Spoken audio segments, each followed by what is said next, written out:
Picture yourself standing in the heart of a bustling medieval square. The air is heavy with the smell of sweat, roasted meat and burning tallow. The crowd presses in, eager and restless, their whispers mixing with the toll of the church bell. In the center stands a man dressed in black, calm and deliberate. His hands are steady, his eyes unflinching.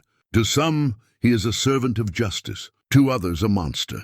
His name was Frantz Schmidt, medieval Europe's most notorious executioner. For 45 years, Schmidt carried out more than 394 executions and thousands of brutal punishments. He lived in a paradox, despised as a social outcast, yet indispensable to the justice system that thrived on spectacle.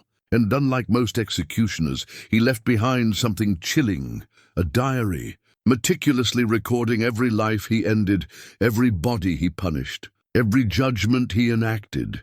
But how much of this record tells the truth? Was it a faithful journal, or was it carefully crafted to preserve an image of honor in a profession bathed in blood? Even centuries later, historians debate whether Schmidt's account is an unflinching testimony or a calculated attempt at self-redemption. This documentary will pull back the veil on Schmidt's world, a society that demanded cruelty not out of malice, but out of law and ritual. A world where punishment was theater and power feasted on blood to maintain order. We will explore the culture that created Schmidt, the victims whose cries faded into silence, and the lingering shadows such practices cast over our notions of justice. So ask yourself, would you have cheered with the crowd or turned away in horror? Stay with us, because what follows will challenge everything you thought you knew about justice in the medieval world. To understand Frantz Schmidt's bloody profession, we must first step into the world that created him, late 16th and early 17th century Central Europe, a region still trembling from the aftershocks of religious wars and political fragmentation. Cities like Nuremberg and Bamberg thrived as centers of commerce, their stone courtyards echoing with the sound of merchants' wagons, town criers, and church bells. By night, narrow alleyways flickered under the dim glow of tallow lamps, their acrid smoke clinging to the air. Beneath this hum of daily life lurked a constant fear, crime, disorder, and heresy. Justice in this world was not hidden behind courtroom walls. It was staged in public squares. The Holy Roman Empire had standardized much of its criminal law through the Constitutio Criminalis Carolina of 1532, a code that legitimized torture as a tool of truth and public execution as the ultimate spectacle of order. Municipal ordinances added local variations, whipping for thieves, mutilation for counterfeiters, branding for vagrants. The city's reputation depended on visible enforcement, and yet the man wielding the sword or rope was caught in a cruel paradox. Executioners were necessary, but they were shunned. They were denied guild membership, forced to live on the edge of town, and avoided in markets. Their touch was considered polluting. Families whispered their names with disgust, even as city councils quietly paid their wages. Frantz Schmidt inherited this burden and turned it into a career of unmatched precision. We know of this world largely through a handful of fragile sources. Schmidt's own diary survives, a stark, methodical account of hundreds of punishments and deaths. Nuremberg's court rolls confirm many entries, though often stripped of human detail. Contemporary chronicles add flashes of color, but are laced with exaggeration, moral judgment, or political propaganda. Together, these sources give us a partial mosaic, one that illuminates law's brutality, but leaves the inner voices of victims in silence. This was a society where cruelty was not the exception, but the rule, woven into the very fabric of governance. And within this system, Frantz Schmidt rose as both servant and symbol of a justice that demanded blood to maintain order. Frantz Schmidt did not choose the sword, he inherited it. His father, Heinrich Schmidt, had once been forced into the role of executioner against his will, condemned to a profession branded as dishonorable. In this world, a man's occupation was often sealed by bloodline, and Heinrich's fate became his son's inheritance. From childhood, Frantz was marked. a boy trained in the art of death before he could even claim adulthood. What might have been another family's shame became his daily discipline. By his 20s, Schmidt was fully entrenched in the profession. He married into other executioner households, weaving himself into a community bound by necessity rather than choice. These marriages ensured stability and social continuity, even as wider society recoiled. Over time, he gained official posts in Bamberg and Nuremberg, prestigious assignments that elevated him from a despised outcast into a salaried servant of civic order. His skill and reliability transformed his family's name into something rare for executioners, a dynasty of legitimacy. But legitimacy was paid for in human suffering.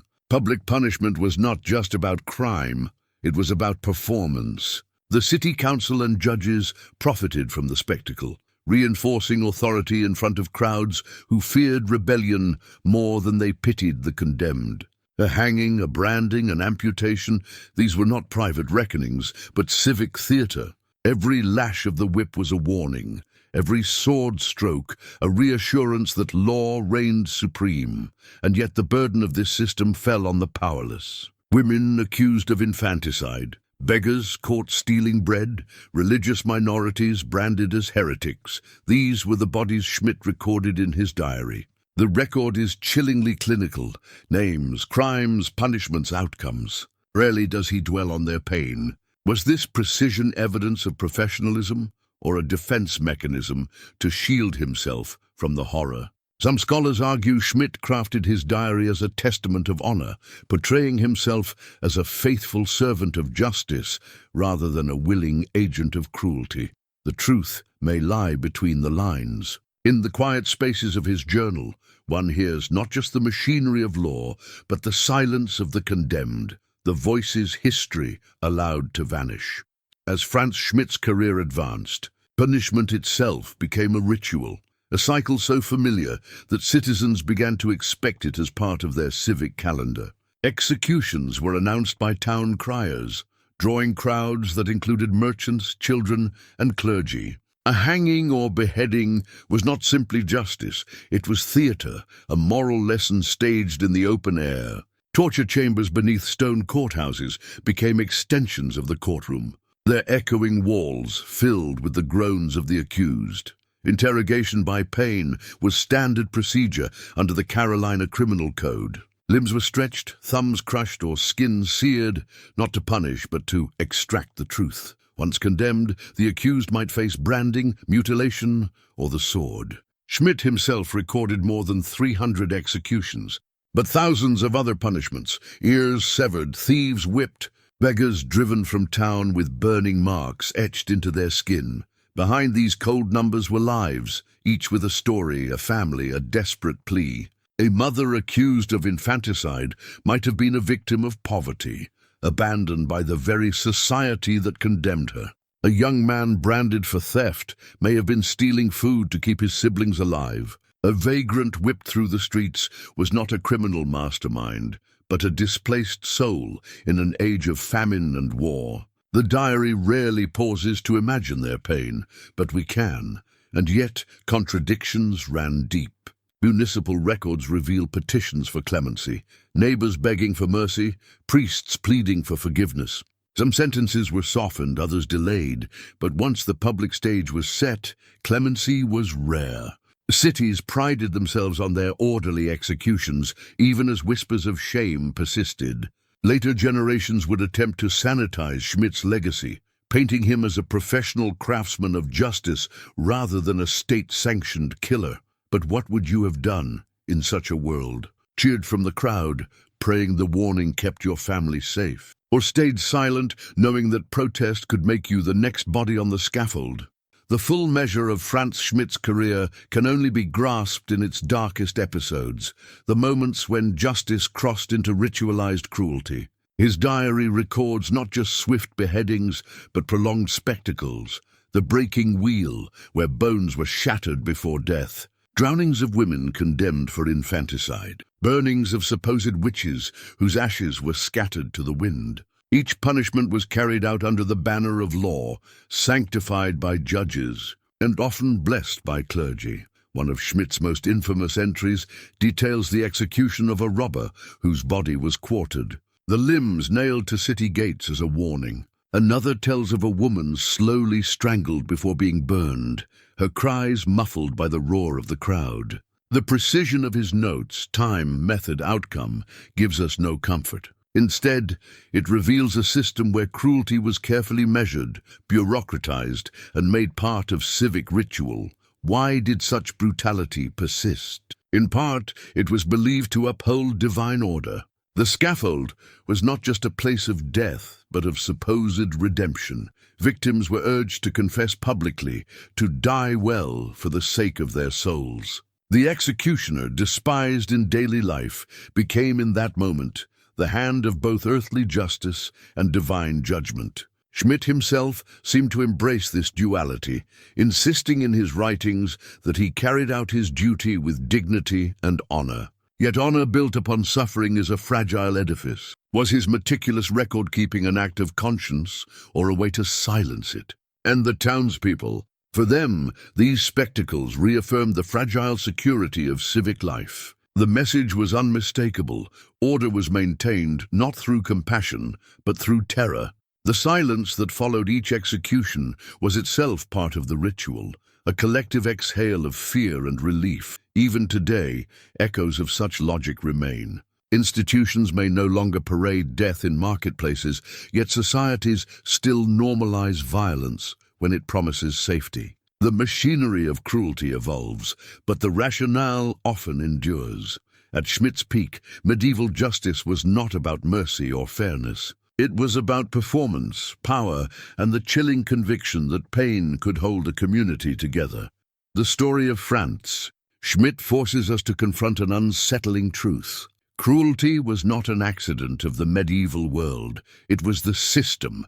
Executions were not the shadows of society, but its stage, woven into law, faith, and power. Behind every stroke of Schmidt's sword stood judges, councils, and citizens who demanded the spectacle, convinced that order could only be purchased with blood. Yet Schmidt's diary, preserved across centuries, is more than a tally of deaths. It is a mirror, reflecting the uneasy relationship between civic pride and private conscience. Was he recording events as a faithful servant of justice, or as a man haunted by his role, seeking to cleanse his name through meticulous documentation? Scholars such as Joel Harrington, who studied the executioner's journal, remind us that every source is both evidence and performance. Truth and self-justification bleed together on the same page.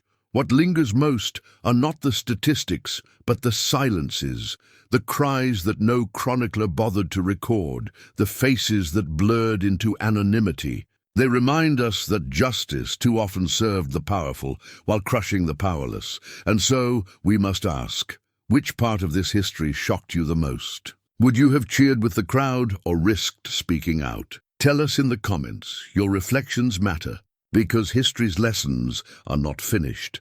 If this documentary has challenged what you thought you knew about justice, hit like, share it with others, and subscribe for more hidden truths from history's darkest corners. Together, we can keep these voices alive. In the end, history remembers more than palaces and crowns. It remembers the scaffolds, the silence, and the cries that echoed beneath them. This documentary is for educational purposes only. It does not promote violence, hatred, or cruelty. These acts are firmly condemned, and our aim is to reflect on history so that its mistakes are never repeated.